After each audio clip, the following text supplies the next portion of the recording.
Welcome to the Autism Infocast. I'm Peter Clark, founder and chairman of the Autism Info Centre.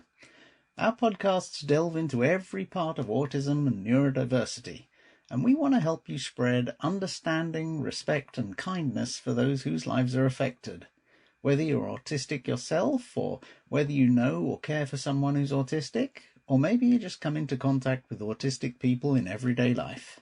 Either way, please feel free to check out our hundreds of articles, videos, books and training courses at autisminfocentre.org.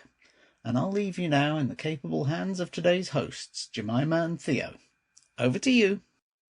Okay, so you've probably seen this, right? Maybe someone gently rocking back and forth, or flapping their hands quickly, or maybe making a particular sound over and over. And, you know, if you're not familiar, it might look a bit unusual, maybe kind of random even. But what if these actions aren't random at all? What if they're actually, really important, sophisticated ways people communicate or regulate themselves? These kinds of repetitive behaviors, they're generally called stimming.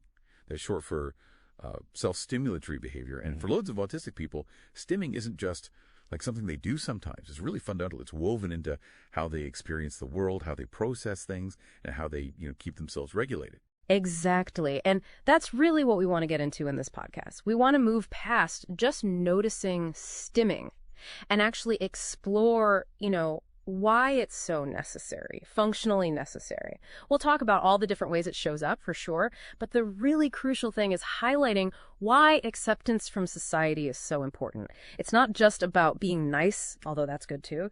It's really about enabling autistic people to actually thrive. We need to shift the whole conversation away from thinking it's a behavior to fix. Right. And towards seeing it as, a completely natural and valid part of the autistic experience, neurobiologically valid. Yeah. And here's something that might help connect the dots for a lot of listeners. Mm-hmm.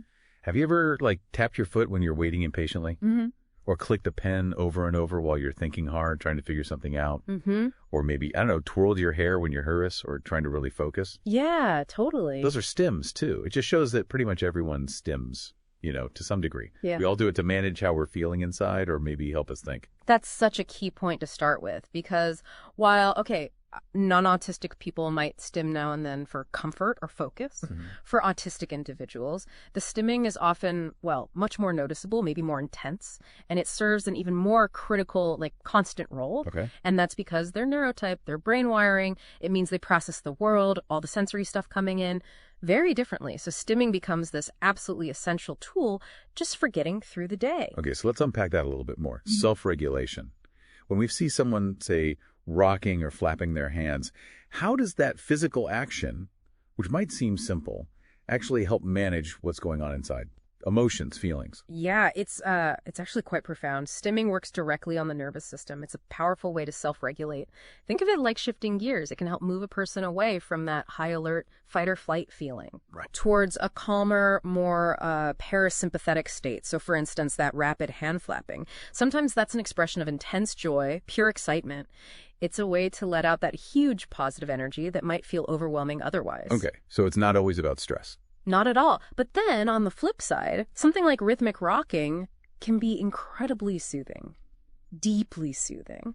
It helps ground someone when they're feeling anxious or overwhelmed or upset. It's both a physical release and a way to kind of recenter yourself. That makes sense. And building on that, what about dealing with the outside world? You mentioned sensory input. How does stimming help when, say, a place is just too much, too noisy, too bright, too many people? Or even the opposite, right? Too little stimulation. Oh, yeah. It's an incredibly smart adaptation, really, to sensory processing differences. Many autistic people experience the world's sensory input differently. You might hear the term sensory processing disorder.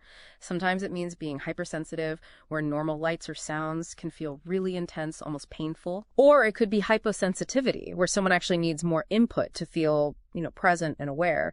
Stimming helps manage both ends of that spectrum. So in an overwhelming place, a predictable stim, maybe a specific movement or sound they make, it provides this constant, reliable sensory anchor. It can help kind of filter out or block some of the chaos. Like tuning out the static. Exactly. And conversely, if an environment is really bland or understimulating, stimming can provide that needed sensory input, maybe movement, maybe pressure, that helps a person feel more alert, more grounded in their body, more there. It's like a self-calibration tool. Okay, so it's incredibly versatile. What about specifically for stress and anxiety? We all feel that. How does stimming act as a buffer when those feelings get really intense? What's happening there? Well, when stress or anxiety spikes, your nervous system can just go into overdrive, right? Stimming offers something rhythmic, something predictable, something you control. And that action itself can be incredibly comforting. It gives your brain a focus point, a steady sensation in the middle of maybe internal or external chaos. It helps soothe the nervous system. Think of it like a built-in pressure release valve.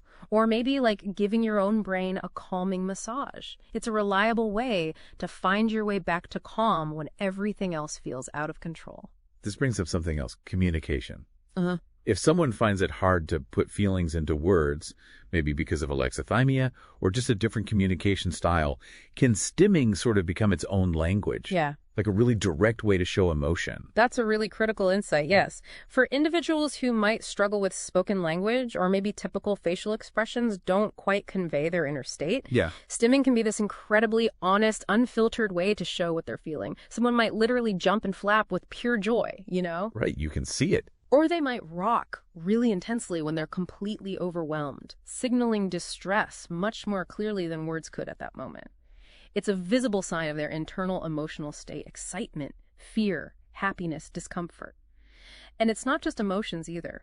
It's worth noting, stimming can also really help with thinking. Many autistic people find that stimming helps them focus, process information, remember things, even organize their thoughts. It can be a vital support for executive functions. It's becoming really clear just how varied stimming is. It seems like it's incredibly unique to each person, the specific ways they stim. Oh, absolutely. The diversity is huge. We've mentioned some, but maybe the most commonly recognized ones are what we call motor or physical stims. These are the repetitive body movements, things like hand flapping, rocking, maybe spinning, jumping, pacing back and forth, or even smaller things like flicking fingers. Often these provide that rhythmic input or deep pressure people might need. What about sounds? You mentioned sounds earlier. Do vocal stems serve a similar kind of purpose? They absolutely do. These are, vocal stems. It could be humming, making repetitive clicking sounds, or sometimes repeating words or phrases. You might hear about echolalia, that's repeating words or phrases someone else has said. And for some, echolalia isn't just mimicking. It can be a way to process language, or soothe themselves, or even communicate something indirectly using a familiar phrase. Okay. And it's not just body movements or sounds, is it? Yeah. Objects seem to play a role sometimes, too. You're right, definitely. We also see object-focused stims. This involves using objects in a repetitive or very particular way. So that might look like lining up toys very precisely, or spinning the wheels on a toy car again and again. Yeah, I've seen that. Or flicking a light switch on and off, or maybe just fiddling constantly with a piece of string or a specific textured object. The object chosen usually ties into a specific sensory need, maybe visual tracking or tactile feedback, or just the satisfaction of a predictable pattern. And then you've got other sensory stims engaging the other senses too. Someone might repeatedly touch a certain texture they find calming or interesting, or smell objects intensely, or visually they might be drawn to looking at lights or reflections or moving objects. The range is just vast because it's all directly linked to how that specific person processes their unique sensory world, whether they're seeking out certain sensations or trying to avoid others in that moment. It's really striking how essential and functional all this is. But despite that, stimming is still so often misunderstood, isn't it? People might stare or think it's weird or even say it's like bad behavior. That must feel incredibly invalidating. It's a huge issue, and it leads to probably the most harmful outcome of that misunderstanding. Trying to make someone stop stimming, trying to suppress it, it's not just unhelpful, it can be genuinely damaging. How so? Well, you're essentially taking away a vital coping tool, a tool they rely on to manage a world that often feels overwhelming or confusing. Forcing someone to mask, to hide their stims, it builds up enormous internal stress and anxiety, and often that pressure cooker eventually leads to what we call a meltdown or a shutdown later on. Right. A meltdown being that intense, often visible, overwhelmed response, and a shutdown being more of an internal withdrawal. But both signal that the person is in extreme distress because they couldn't regulate effectively. So, okay, given everything we've discussed, how should we as a society shift our thinking? How do we approach stimming, say, in public or just generally? How do we move from just putting up with it to, like, genuinely accepting and understanding it? It really needs a fundamental change in perspective, a paradigm shift, you could say. We need to stop seeing stimming as some kind of negative behavior that needs to be stamped out. Instead, we need to see it for what it is. Right. A valid form of communication, a really sophisticated self-regulation system, and just an authentic way of being in the world for many people. When we recognize that stimming is, neurobiologically necessary for many autistic people, our role isn't to correct it, it's to accommodate it, respect it. Accepting stimming isn't just about being politically correct. It's about enabling autistic people to regulate, to focus, to function at their best. Okay, but I guess a question that comes up then, something listeners might be wondering. Right. Are there ever times when stimming should be a cause for concern? Because we're hearing how beneficial it is, but, is it always harmless? That's a really important and necessary question to address. Yes. While the vast, vast majority of stims are absolutely beneficial or harmless, concern is really only warranted if the stim is causing actual physical harm, either to the person themselves or, much more rarely, to others. This is usually referred to as self-injurious behavior, or SIB, and that might include things like headbanging or biting oneself or scratching to the point of injury. Okay. And when we see those kinds of stims, it's so important not to just see them as bad behavior. They're often a sign of absolutely extreme distress. It can be like the brain's last-ditch desperate attempt to regulate or communicate when the internal pain, sensory or emotional, is just unbearable. It's a very powerful signal. So the goal isn't just stop that. No, absolutely not. The goal has to be to understand why it's happening, to investigate the underlying cause. Is it overwhelming sensory input, intense anxiety, an unmet need for a specific kind of input? Is there physical pain involved that they can't communicate otherwise? The supportive approach means working with the person. First, figure out the root cause of the distress.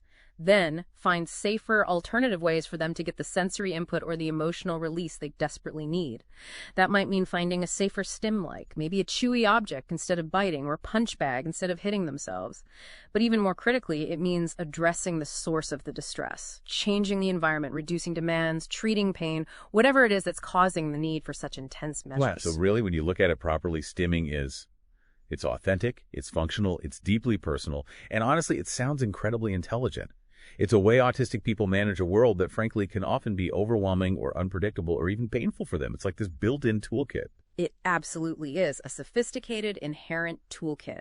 And by moving past judgment, by making the effort to understand and truly accept stimming, we empower autistic individuals. We help create a society where they feel safer, more comfortable using the tools they naturally have to navigate life and to thrive. Accepting stimming is actually a pretty straightforward but incredibly powerful way to show respect for neurological diversity. It supports autistic people in just being their authentic, capable selves. So the core message really is about embracing stimming, seeing it as a vital, natural, and often necessary part of the autistic experience, not something weird or wrong that needs fixing. Exactly. And maybe a final thought for you to consider. What new insights about neurological diversity, about the amazing ways different minds work and adapt, can you take away from our conversation today? Thanks for listening to this Autism Infocast from the AutismInfoCenter.org. Thank you, Jemima and Theo. I'm sure we've all learned something there today. Don't forget to visit AutismInfoCenter.org to hear our other episodes, browse our library of articles, see our inspiring range of books, watch our videos about autism and neurodiversity, and find out about training courses that can help you or your organization make the world a safer, happier, and more meaningful place for us all. If you've enjoyed what you've heard today, please feel free to spread the word about Autism Info Center. A quick mention on your socials is always appreciated. Until next time, this is Peter Clark from AutismInfoCenter.org. Have a great day.